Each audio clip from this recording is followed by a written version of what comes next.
اهو يا شباب، ورجعت لكم تاني. والنهارده النموذج الرابع في الماشين ليرنينج. نموذج النهارده هو بيتكلم على الاكس جي بوست. الاكس جي بوست زي ما احنا عارفين هو في ريجريسور وفي كلاسيفاير. والنهارده طبعا احنا هنشتغل اكس جي بوست وهنشوف مدى دقته، لان انا شخصيا بحبه جدا لانه مرن وسهل وذكي، اذكى من الثلاثه التانيين اللي قبل كده. المهم النهارده خلينا نشوف احنا هنشتغل يا اما ريجريسور يا اما كلاسيفاير. طب لما تيجي تبص على الداتا كده، طبعا في تارجت هنا، والتارجت ده طبعا صفر وواحد، فانت اوريدي هتشتغل كلاسيفاير. فتعال نشوف دلوقتي هنعمل ايه. اول حاجه بنعمل الفيتشرز. طبعا معروفه، انت ممكن تشتغل بالفيتشرز، تقول له اكس على طول ومن جدول الدي اف قوسين، وهتبدا تختار الفيتشرز دي. تمام. بس قبل كده انت برضو عارف وشايف التايب ده احنا عايزينه معانا في الفيتشر. فاحنا طالما عايزينه معانا في الفيتشر فمش هينفع نحطه بالحروف دي. فاحنا محتاجين نعمل ايه؟ محتاجين ان احنا نغير الحروف دي لصيغة الفيتشرز تفهمها والموديل يفهمها. فهنعمل ايه؟ هنعمل امر الترانسفير، التحويل. وقلنا عشان تحول حرف واحد او حاجة فئوية. يعني ايه حاجة فئوية؟ يعني ام ال اتش، ذكر انثى، حاجة مقيدة بفئتين أو 3 فئات أو 4 فئات. المهم تبقى حاجة مقيدة بفئة. تمام. بنشتغل فيها إزاي؟ بنشتغل فيها بحاجة اسمها بي دي دوت جيت داميز. طبعا جيت داميز عشان تعملها بي دي دوت جيت داميز عادي، وهتقول له جدول الدي اف، وهتقول له الكولمز عندك هو ايه. الكولمز عندك هو عمود التايب السيلز برايس ده. تمام. عمود التايب يوري ايه. تمام بالشكل ده كده. وهتقول له هنا بس دي اف ترجع تاني زي ما هي. اوكي.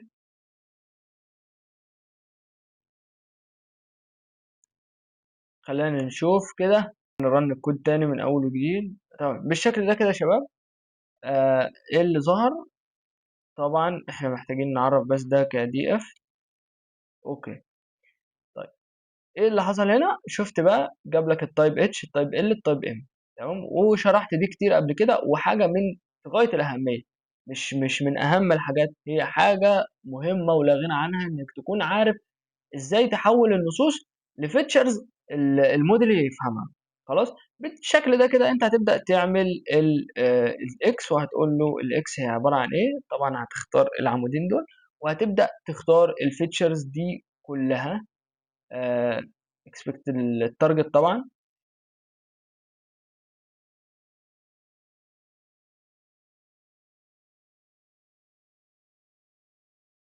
ده نكون عملنا الاكس وهي الفيتشرز، وطبعا هنعمل التارجت وهو الواي.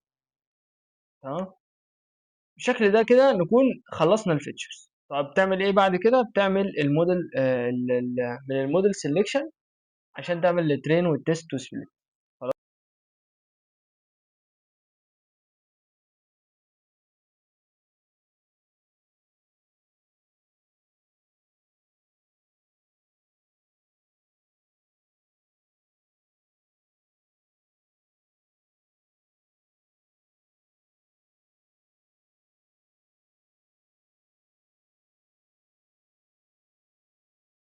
طب يا شباب، وزي ما انتم شايفين دلوقتي احنا عملنا الترين والتيست وسبليت والموديل سيلكشن والكلام ده.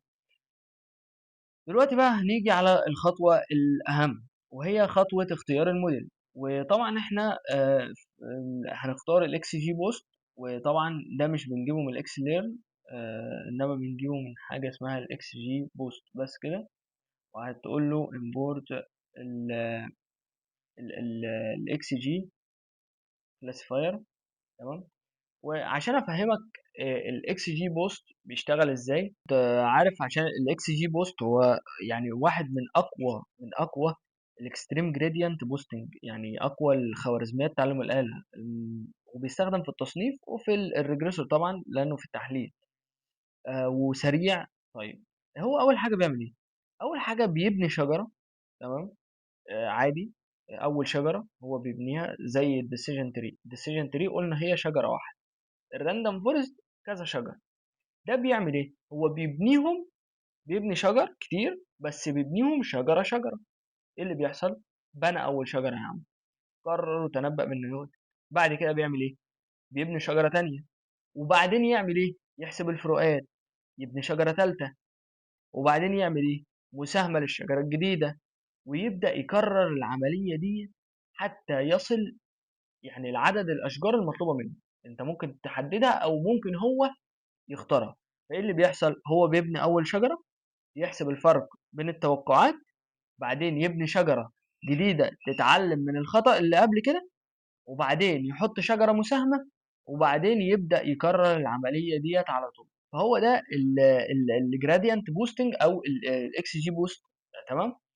آه، بالشكل ده كده هو ده ذكائه، ذكائه في الحتة دي. فطبعا انت بعد ما تسلكت دي قوته، يعني ده قوة الاكس جي بوست. بعد ما تسلكت الموديل هتقول له الموديل هو عبارة عن ايه؟ اكس جي بي كلاسيفاير. وطبعا هتحط هنا الانستيميتور، طبعا خليها آه، مثلا 150 شجرة، وهنشوف يعني هنشوف الدنيا هترسم عنها على ايه الأول. طبعا هتقول له الموديل دوت فيت، طبعا اكس ترين واي ترين، وعملنا الاكس كلاسيفاير، اكس جي بي كلاسيفاير. تعال نشوف كده البارامترز هي ايه ونفهم حاجة بسيطة كده. عامة يا شباب دي البارامترز اللي عندي كلها، وطبعا يعني حاجات في حاجات كتير كتير، فاهم؟ بس خلينا مثلا نبص على الانستيميتور ده. الانستيميتور ده هو ايه؟ هو ده النمبرز اوف تري. عامة الاكس جي بوست زي ما انا شارح في ريلز، كنت قايل ايه؟ كنت قايل ان الاكس جي بوست يا شباب هي عبارة عن شجرة بتتوقع رقم، وتبدأ تشوف تقارنه بالقيمة الحقيقية وتلاقي الفرق، وبعدين تحط شجرة تانية عشان تعالج الخطأ ده ودواليك، وكنت قلته في اول الفيديو. الاستيميتور ده هو اللي بيحدد عدد الشجرات اللي احنا بنتكلم فيها. ايه الماكس ديبس؟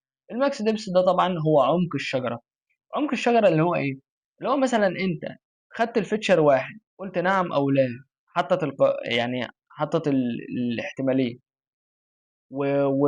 وقالت تمام. الماكس ديبس ده بقى هو عمق الشجره، ان هو تبدا بقى تقول والله مثلا الشرط واحد، طب ما تحققش الشرط اتنين تلاتة أربعة خمسة، ده دبس خمسة. طب لو انت هتزود ستة سبعة تمانية، يبقى الدبس هنا تمانية. فاهمني؟ ده كده. يبقى هما الاتنين دول اكتر حاجات احنا بنركز عليهم. تمام. عشان الداتا ما تعملش اوفر فيتنج. عامه يعني الاكس جي بوست من ميزاته ان هو بيحافظ على الريجولاريزيشن، ان هو ما يعملش اوفر فيتنج. فتعال نقول مثلا وليكن خلينا نجرب الانستيميتور تبقى 150 شجره. حلو. ونشوف كده احنا هنبدا نقيم الموديل. تمام. وطالما ده كلاسيفاير بنقيمه بالاكيورسي. حلو الكلام. ففروم الماتريكس،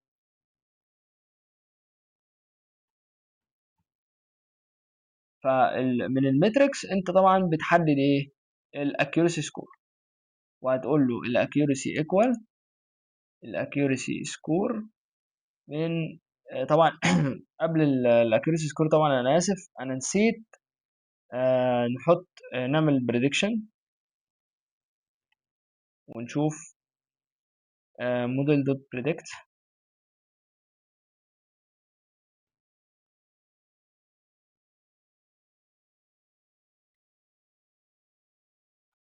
طب يا شباب دلوقتي بعد ما عملنا البريدكشن هنبدأ بقى نشوف الاكيورسي سكور، وهي ان انا اقول له البريدكت والواي تيست. شوف الفرق بين البريدكت والبيانات اللي احنا حطيناها للتست للاختبار يعني. وهنقول له برنت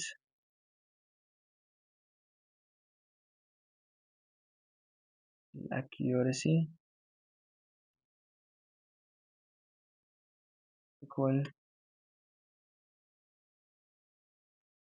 بالشكل ده كده. الاكيورسي طلعت 98%.